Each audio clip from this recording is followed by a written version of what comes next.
한 회사의 재앙이 다른 회사에겐 일생일대의 기회가 된다? 좀 이상하게 들리시죠? 근데 실제로 그런 일이 벌어졌습니다. 오늘은 대규모 데이터 유출 사건 하나가 어떻게 한 기업을 위기에 빠뜨리는 동시에 다른 기업의 주가를 하늘로 띄워 올렸는지 그 드라마 같은 과정을 살펴보겠습니다. 자, 바로 본론으로 들어가죠. 화면에 보이는 이 숫자, 3,370만. 이게 대체 뭘까요?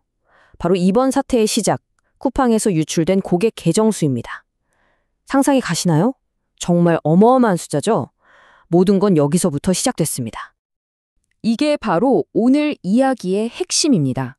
한쪽에서는 쿠팡이 사상 최악의 데이터 유출로 그야말로 휘청이고 있는데, 다른 한쪽에서는 소프트캠프라는 보안 기업의 주가가 하루에 오를 수 있는 최고치, 상한가를 딱 찍어버린 거죠. 말 그대로 누군가의 불행이 누군가에겐 엄청난 호재가 된 정말 아이러니한 상황입니다. 아니, 도대체 어떻게 이런 일이 가능할까요? 한 회사가 무너지는데 어떻게 다른 회사가 그걸 발판 삼아서 황금 같은 기회를 잡을 수 있었을까요? 지금부터 그 과정을 하나하나 속 시원하게 파헤쳐 보겠습니다. 자, 그럼 먼저 사건의 중심으로 한번 들어가 보죠. 도대체 쿠팡에서 무슨 일이 있었던 건지, 그 사상 최악의 데이터 유출 사건을 자세히 들여다보겠습니다. 이 타임라인을 보시면요, 사건이 하루아침에 터진 게 아니라는 걸 알 수 있어요. 보세요. 첫 해킹 시도는 6월이었는데 쿠팡이 사태의 심각성을 제대로 파악하고 알리기까지 무려 5달이나 걸렸습니다. 결국엔 정부까지 나서서 긴급 조사를 할 정도로 상황이 걷잡을 수 없이 커져버린 거죠. 그럼 구체적으로 뭐가 털렸을까요?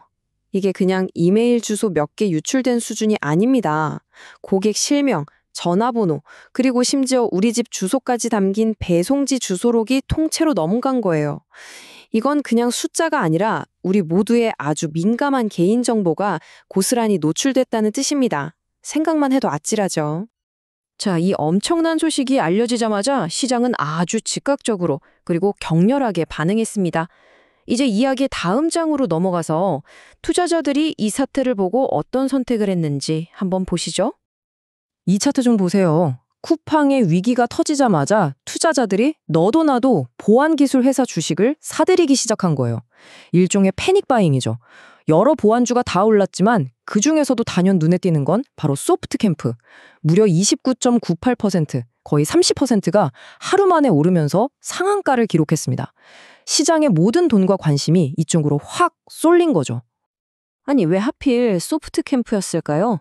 시장의 이런 반응 뒤에는 아주 명확한 논리가 있었습니다. 한 리서치 기관의 분석처럼 투자자들은 이제 기업들이 보안에 돈을 쏟아붓겠구나 라고 예측한 거예요. 그리고 그 해결책으로 바로 소프트캠프의 기술을 지목한 거죠. 소프트캠프가 가진 핵심 기술, 그게 바로 DRM이라는 겁니다. 디지털 저작권 관리 기술인데요. 이걸 아주 쉽게 비유하자면 우리가 서류를 파일 캐비넷에 넣고 캐비넷을 잠그잖아요. 이건 그런 방식이 아니에요. 아예 서류, 즉 파일 하나하나에 직접 자물쇠를 채워버리는 개념입니다. 그러니까 설령 파일이 통째로 도둑난다 해도 열쇠가 없는 사람은 절대로 열어볼 수가 없는 거죠. DRM이 어떻게 유출을 막는지 보면요, 과정은 간단합니다. 먼저 문서를 암호화하고 누가 이 문서를 볼 수 있는지, 수정할 수 있는지 권한을 딱 정해줘요. 그러고 나서 허가받지 않은 누군가가 이 파일을 빼내려고 시도하면 그냥 원천적으로 접근 자체가 차단되는 겁니다. 아주 강력한 방패라고 할 수 있죠. 자, 그럼 시장에 이 뜨거운 관심을 한몸에 받은 소프트캠프, 대체 어떤 회사일까요? 도대체 뭘 하는 회사길래 이번 사태의 최대 수혜주로 떠오른 건지 현미경으로 들여다보듯 한번 자세히 살펴보겠습니다.